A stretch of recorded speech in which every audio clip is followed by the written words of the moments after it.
Hello everybody and welcome back to Let's Play The Legend of Zelda Majora's Mask. This is Chris, the Gaming Casual. I want to apologize, I hadn't been able to post any videos the last couple days. My family has been sick, I've been sick, and I've been taking care of them. So hopefully I'll be back on schedule to posting at least a video a day. In this episode we will be going through the beginning, or at least halfway through the water temple. The Gerudo pirates trying to make their way in there through the horrible storm. I don't know what they were thinking with that little boat even. I mean, these are pirates, for God's sakes. You'd think they'd be a little bit more wise than that. This is post-commentary. I find it easier for me to do post-commentary, especially since it's not always a good time for my family. I kind of have to record when they're all asleep and quiet with kids and stuff. They're always loud and they have a tendency to interrupt me in the middle of my recording, so it's easier just to play the gameplay and then record voiceover later when they're all asleep. So gonna grab my fire arrows here and set ablaze these little torches to get the first fairy in this dungeon. They start you off in the first room, a fairy, one of the stray fairies, that is. I remember playing this temple as a kid. When I finally got this mask to use to search around the rooms for the fairies, using the little lights, the sparks coming off her hair. When I figured out there was a fairy in that room, I never really thought to try to light those torches on fire. It was still very new to Zelda games, and so the idea of lighting those torches on fire to get a secret didn't even occur to me. But that is something that occurs a lot in this game. The lighting of torches to find a secret. And you're just going to come over here like I just did there, and you're going to turn that, I guess the water on, for lack of a better term. And there's going to be one fairy under there. You shouldn't miss that one. These tight corridors and in this area, and swimming is kind of difficult, but it's not annoyingly difficult. It's just kind of, you hit the wrong button and you're hitting a wall, and you're gonna watch out for that spider right there, and then you're gonna shoot that one all the way over yonder, and there's going to be another fairy coming out of that, and there's going to be no more fairies for this room. And now you don't want to wear the bunny hood or anything when you're jumping across these platforms, the water platforms, because you will just jump over it and past it and have to come back up the way I just did. So for this, I don't really wear the bunny hood in this area or in this dungeon, because that happens a lot. It's better just to take it slow so you do it in one shot instead of trying to go too quickly, unless you're good. There's another fairy in that barrel, and you're going to come down and going to go right straight into the first opening that you see. Take a left to there, and we're going down this little hallway under the water. Make sure to kill these guys.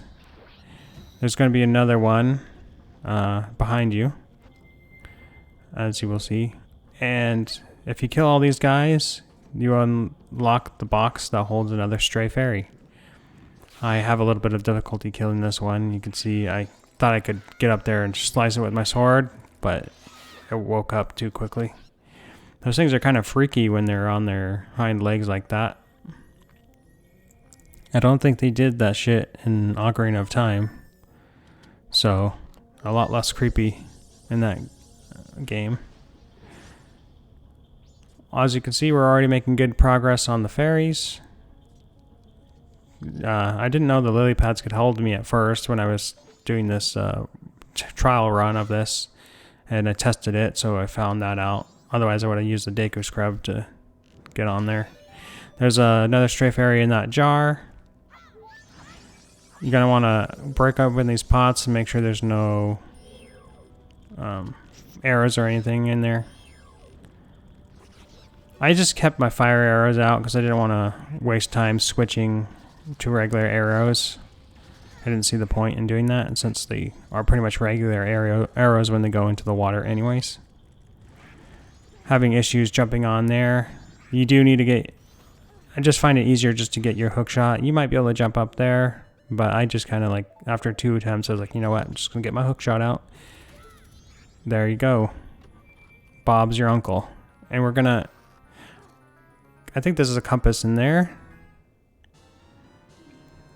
The first box there is just a compass, no big deal. But the box down in the water is what you really want, because that's the key to getting to the next area. It is literally a key. You're going to watch out for that underwater sea hand. I don't know what the proper name of it is. I have a little issue fighting under the water with these guys. And I guess you don't really have to kill them. You don't get anything from killing them all. I just did because they creep me out. These things don't deserve to live. Yeah, there you go. I guess there's magic in them. Oh. Yeah, I tend to hit the swim button and you just go zooming off really quickly. Grab some arrows from these pots and some magic. And you make your way back into the turbine room, I guess. This dungeon can make you kind of dizzy with how fast you spin around in that turbine room. So if you're easily sensitive to dizziness or like motion sickness, I would not recommend this dungeon to anyone. But I guess it makes it more like a proper water temple if you're getting seasick. Watch out for these bomb chews. You don't want to get blasted off. I just knocked it off with my shield and nearly got knocked back enough just to fall off right there. Luckily I didn't, for the sake of the recording. I'm going to come in here with your key and make sure you grab your arrows out, because you're going to need them. I changed it to my normal arrows for this part because I didn't want to waste magic. And there's going to be a mini boss in here. I'm just going to walk in, look straight up at it. And it's going to activate this little cutscene. And the eye is going to look down upon you. It's like an eyeball. I don't know. It's kind of weird. I don't know if it's supposed to be like a slug or just a random body part, but you need to destroy all these little bubbles or eggs. I don't know what they are off this guy. As many as you can. You need to clear a spot out so you can shoot the eye with the arrows a little bit easier. And I'm not really worried about my health. I seem to have plenty of health. I don't know if the damage, and I feel like at the damage in Ocarina of Time I had a lot less health. Like I got damaged a lot easier. But in this game I feel like you have a little bit more forgiveness when it comes to damage. I could be wrong about that, but I remember always needing to refill health in Ocarina of Time, or being more cautious with it. Maybe the creatures in that game were stronger, I don't know. Or I was just more reckless. So it takes a little bit of time to clear it. It's kind of annoying little shield. I kind of wish you could just get rid of them in a more efficient way. I tried using my bomb mask, but it didn't really work too well, as you could see. So I would not recommend the bomb mask. Maybe there's an easier way to do this. I'm not sure. This is the only way I know. Once you hit it at least 2 times, I think, with your arrows in the eye, they all kind of fall off at once, and this thing starts freaking out and going left and right, and trying to squish you, and those all those, not the eyes, but the little bubbles start jumping around all over the place. And you're going to want to get your arrows out and try to hit that guy in the eye as it's moving around. I have issues aiming the arrows as normal. Son of a bitch just won't sit still or get in an angle that I can hit him at. It's easier to hit him when he comes directly at you. At least for me. You can also lock on Z targeting. I just barely hit him. Otherwise I would have been roaded right over. And inside this chest is going to be... what is it? The suspense is killing you. I can feel it. It's killing me too. That's going to be the ice arrows. Yep, another attachment for your bow. The ice arrows. Something you remember from Ocarina of Time, can assume. Although I don't think you needed the ice arrows in Ocarina of Time. I think they were more of like a side quest item. Not necessary to beat the game. Unlike in this one. So you're just going to go... there is no stray fairies in this room at all. I think I even was wearing my mask and showed you that. You got to go back up here. Get your ice arrows out that you just unlocked. And you shoot these Octoroks and they freeze. Giving you a little platform to jump onto. So we're just going to jump onto that platform there. And release this valve. Or open the valve. You have to pull back on it. I always push forward first, and then once that doesn't work, I pull back. It feels like no matter how many times I've played this game, I always do that. Can never remember which way it goes. Watch out for those little clams. I still don't know what they're called. But they got teeth on them, so I call them razor clams. Even though I think that's an actual name for a clam. Anyways, there is a stray fairy in that little jar there, if you can hit it. It takes a couple tries. And you can... I did try to swim at it a little bit, but then I realized that was probably a lot harder to do than I initially anticipated, so I just swam all the way up here and put on my fairy mask.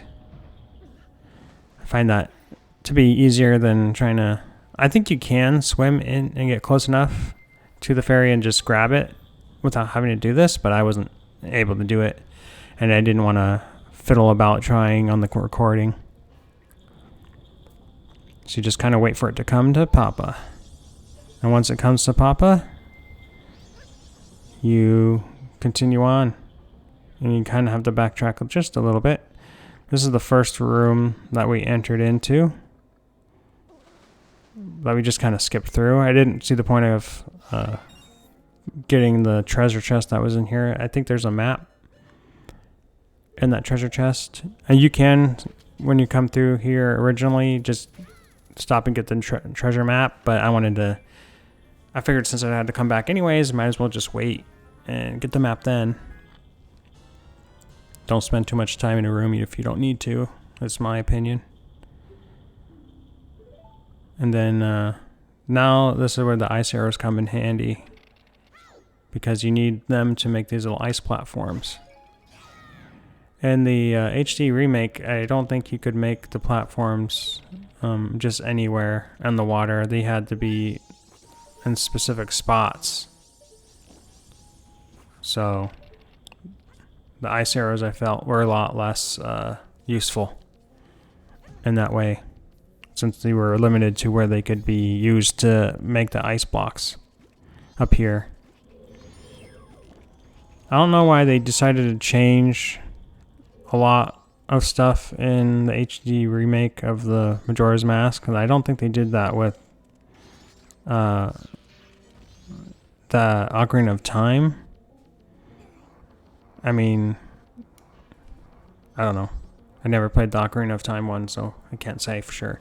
So you're just going to open up this valve.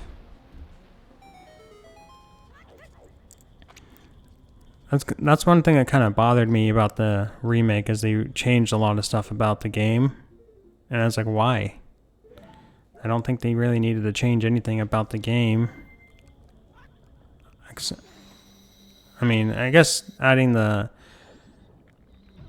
ability to like save whenever you wanted to was a nice addition and made it better, but a lot of the things that they changed about the levels and stuff like that, and how the ice arrows work, just seemed kind of like not necessary. So once you get back into this room, I was out of arrows and I wanted to use just one arrow to get over there. So I was looking for arrows, because I was like, man, maybe I can make it with just one arrow. So here's my attempt to doing that. My best attempt at it. It's not going so well so far. It takes a while of running into this ice platform to get on there. I figured I might need a little bit more speed to make that jump. And as you can see, just barely able to not make it.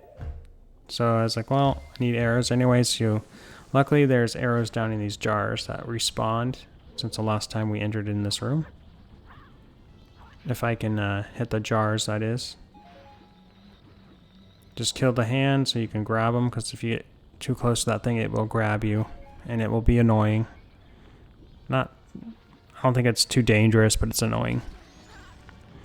Apparently those things are Jesus because they can walk on water. It's kind of dumb. I don't even know why I was hanging out right there.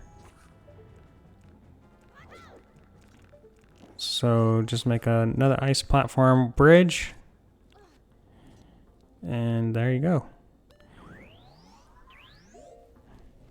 You do use your fire arrows again, so they come in handy in this dungeon as well, which is good. Makes the fire arrows still useful. You don't have to ever worry about not using them again. And I was looking at the time, seeing if I'd have enough time to beat this boss in this recording.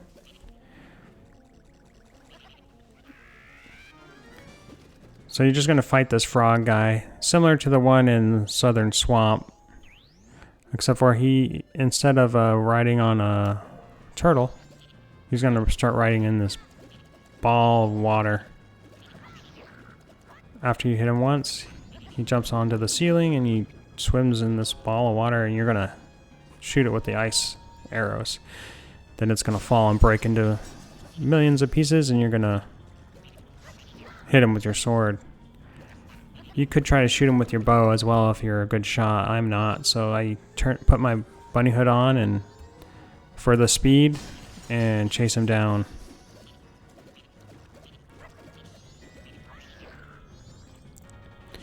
And I think this is the third time. I think this third time is the final time. And as you see, we're on the final day. We have 24 hours remaining before the moon crushes us. And there you go. I wanted to talk to this frog guy and show you another reason why the frog mask is useful. You have to get the other one in Southern Swamp to 2 once you defeat that one. So that'll be basically it for this episode. Just going to get this boss key, and that will do it. In the next episode, I will complete this dungeon, and thanks for watching. Like, subscribe, comment, and have a great day, and stay tuned.